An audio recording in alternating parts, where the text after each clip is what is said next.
Hello friends, welcome back.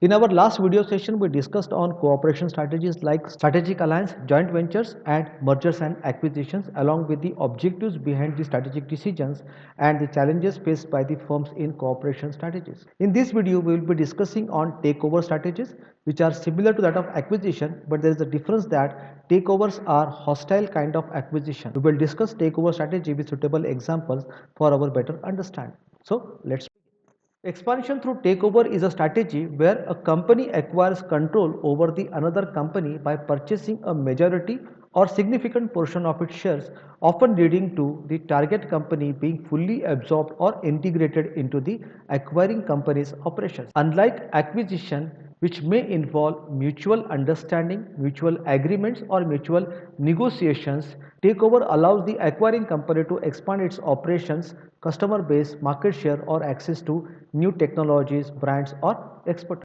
Acquiring a controlling stake in the target company by means of purchasing more than 50% of their shares, integrating the target company's assets, resources, or personnel into the acquiring firm, and expanding market reach, technology, or operational capacity through the newly acquired company. Let us discuss few examples of takeovers, starting with the Tata Group's takeover of Air India in 2021 in aviation sector, and the deal value was rupees 18,000 crore. The Tata Group made a successful takeover of struggling national carrier Air India after the Indian government privatized the airline. Tata had originally founded Air India in 1932 and later sold it to the government in 1950s.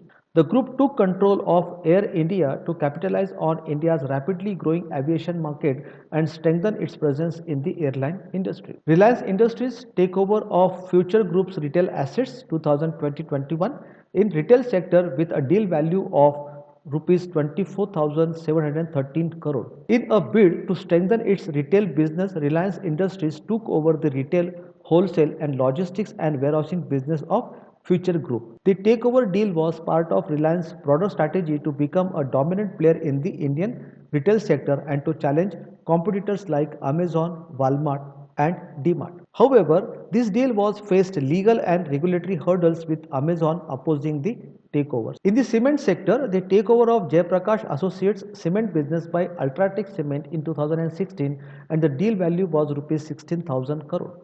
Ultratech Cement, part of the Aditya Birla Group, took over the cement business of Jayaprakash Associates, which was facing financial challenges. The takeover helped Ultratech Cement its position as India's largest cement manufacturer, expanding its market share and geographic footprint across the country. We will discuss one example from pharmaceutical sector of Sun Pharma's takeover of Ranbaxy Laboratories in 2014 and the deal value was $3.2 billion. Sun Pharmaceuticals acquired Ranbaxy Laboratory, one of the India's largest pharmaceutical companies, in a strategic move to become a global leader in the generic pharmaceuticals. This was a significant takeover in the Indian pharmaceutical industry, expanding Sun Pharma's global presence, particularly in the markets like US and Europe.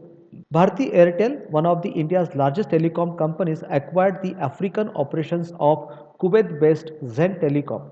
This strategic takeover gave Airtel a significant presence in Africa, expanding its customer base and market opportunities across several African countries. Let us discuss the benefits of takeover strategies. Takeover helps organizations in rapid market penetration. Takeover allows companies to enter new markets quickly, bypassing the time-consuming process of building a market presence from scratch. Here you can take the example of Bharti Airtel's takeover of Zen Telecoms for African operations. Takeover also helps to increase the market share. By acquiring competitors or complementary businesses, companies can increase their market share and reduce the competition. Here you can take the example of L&T's takeover of Mindtree, which happened in 2019. When Larsen & Toubro successfully took over Mindtree, a leading IT services company, it gained a substantial share of global IT services market. The acquisition allowed L&T to consolidate its position in the IT services industry, particularly in the areas of digital transformation and cloud services by absorbing Mindtree's client base and technical expertise. The third benefit can be takeover helps to access the new resources and capabilities. Takeovers can provide access to valuable resources, technologies, intellectual property and talent pools that the acquiring company may lack. Hindalco's takeover of Novelis in 2007. Hindalco, the part of Aditya Birla Group, acquired Novelis, a global leader in aluminum rolling and recycling.